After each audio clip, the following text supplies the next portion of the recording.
Mummy जी, ये खाना ना आप जैसे गंवारों के लिए अच्छा है, जिसने जिंदगी में होटल तक ना देखे हों। हम लोग हेल्थ कॉन्शियस होते हैं। आप जिसे प्यार कहते हैं ना, वो असल में सिर्फ आपके बदसूरत हाथों की बदबू है। और मम्मी जी, जब कुक है खाना बनाने के लिए, तो आप क्यों गई किचन में? कुक को सब पता है कि मैं क्या खाती हूँ, क्या टिफिन में ले जाती हूँ। आपने इतना हैवी नाश्ता बनाकर मेरा तो पूरा दिन ही खराब कर दिया। नताशा प्लीज, मेरी माँ से रिस्पेक्ट से बात करो, बेटे रवि ने कहा।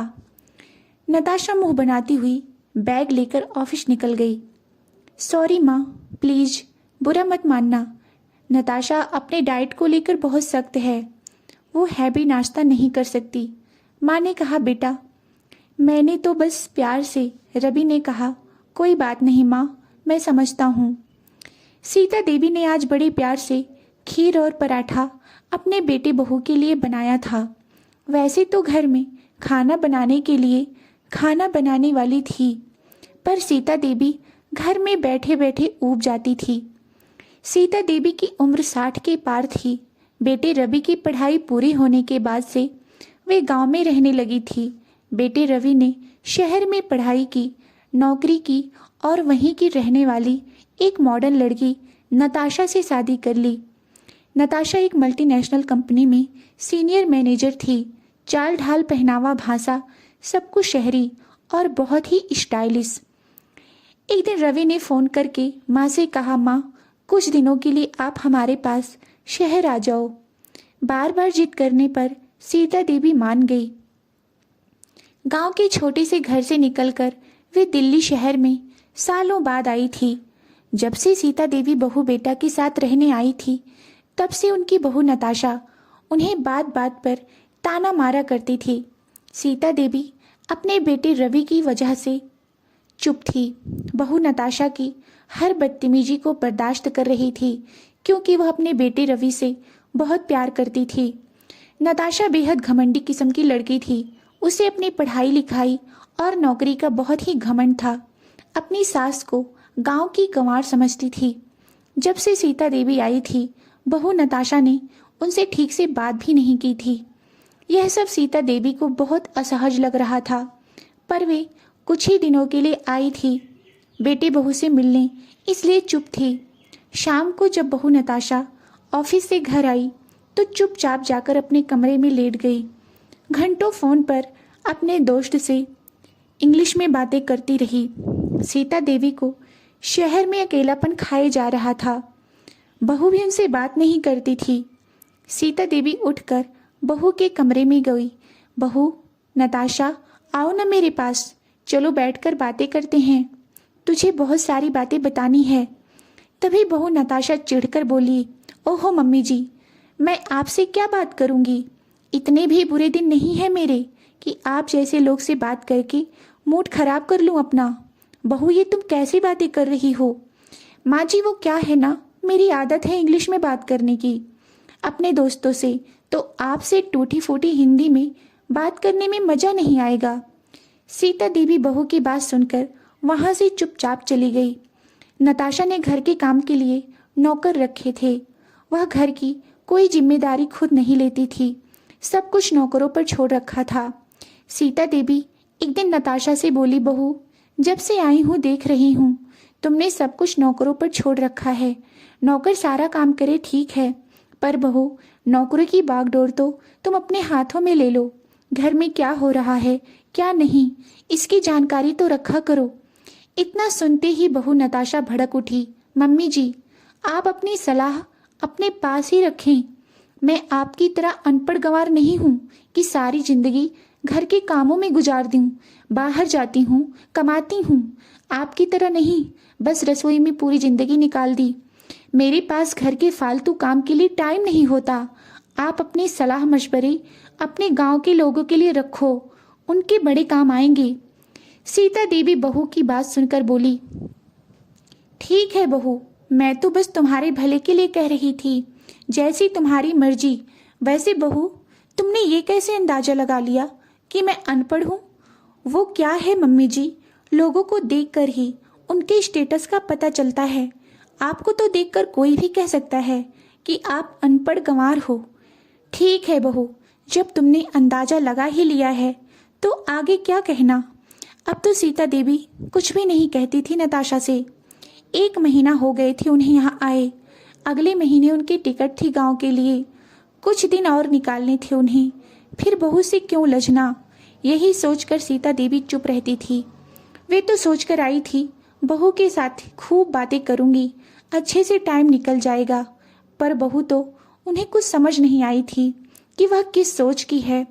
रात में डिनर करते हुए एक दिन रवि ने बताया, नताशा, मेरे बॉस ने कहा है कि मिस्टर टेलर और उनकी टीम 2 दिन के लिए इंडिया में हैं और उन्हें इंडियन कल्चर एक्सपीरियंस कराना है।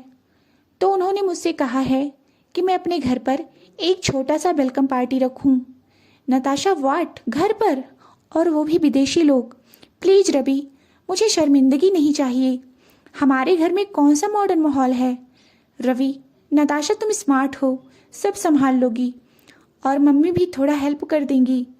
नताशा हंसते हुए बोली, आपकी मम्मी? अरे रवि प्लीज, उन्हें तो सामने मत लाना, नहीं तो हमारा क्या स्टेटस रह जाएगा उन लोगों के सामने।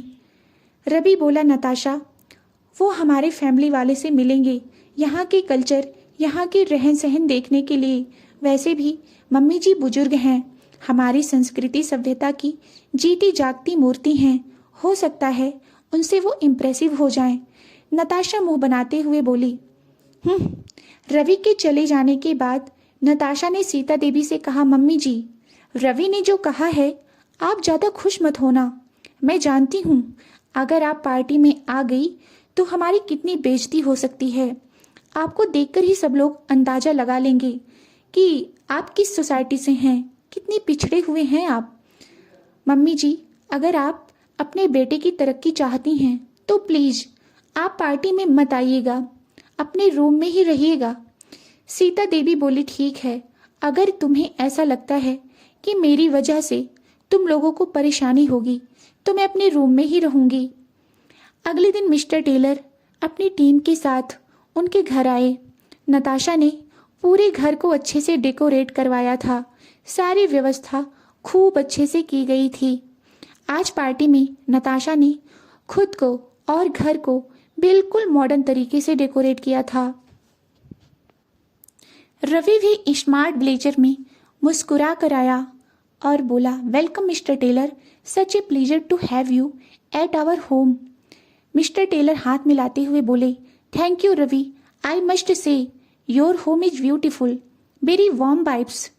नताशा स्टाइलिश गाउन में आती है, हल्की शराब का ग्लास हाथ में लिए नताशा हंसते हुए बोली, hello Mister Taylor, I have heard so much about you, it's a privilege to host you. Mister Taylor हंसते हुए बोले, and I must say you two make a power couple. Party में म्यूजिक, गपशप, हंसी चल रही थी, लेकिन एक कमरा था जो बंद था। सीता देवी वहीं बैठी थी, जिसे नताशा ने पहले ही कह दिया था, मम्मी जी आप बाहर मत आना, सब इंग्लिश में बातें करेंगे, आप असहज महसूस करेंगी। लेकिन रवि को अपनी माँ की कमी महसूस होने लगी। वो सीधा माँ के कमरे में गया और दरवाज़ा खटखटाया और अंदर गया। रवि बोला, माँ पार्टी में आइए ना, मिस्टर टेलर आए हैं और चाहता हूँ मैं कि आप भी सबसे मिलें। सीता देवी बोली, बेटा कहीं मेरी वजह से तुम्हारी छवि ना खराब हो जाए, इसीलिए मैं। रवि बोला, माँ आप बस एक बार मेरे साथ चलिए प्लीज। सीता देवी मुस्कुराती हैं, अपना आंचल ठीक करती हैं और धीरे से रवि के साथ बाहर चली जाती हैं। रवि सबके सामने माँ को लाकर खड़ा कर देता है। रवि बोला, Mister Taylor I would like you to meet someone very special, my mother. Mister Taylor मुस्कुराते हुए हाथ आगे बढ़ाते हैं। Namaste ma'am, it's an honour to meet Ravi's mother. Natasha घबराकर बीच में ही बोलने वाली थी कि सीता देवी हाथ जोड़कर बोलती हैं एकदम शुद्ध इंग्लिश में, good evening mister Taylor, it's a pleasure to have you here. I have heard a lot about you in the European division. I must say, the way your company integrates traditional values with modern growth is truly inspiring. पूरा hall सन्नाटे में बदल जाता है। Mister Taylor हैरानी से, wow, your English is wonderful. Sita Devi मुस्कुराते हुए बोलती हैं, yes, I was a professor of English literature for over 25 years in a university, now retired, but once a teacher always a learner। चारों ओर तालियां बजने लगी।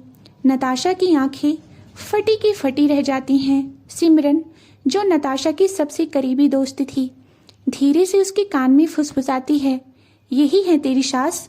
तू तो कहती थी कि गंवार हैं, पर ये तो कितनी स्मार्ट हैं।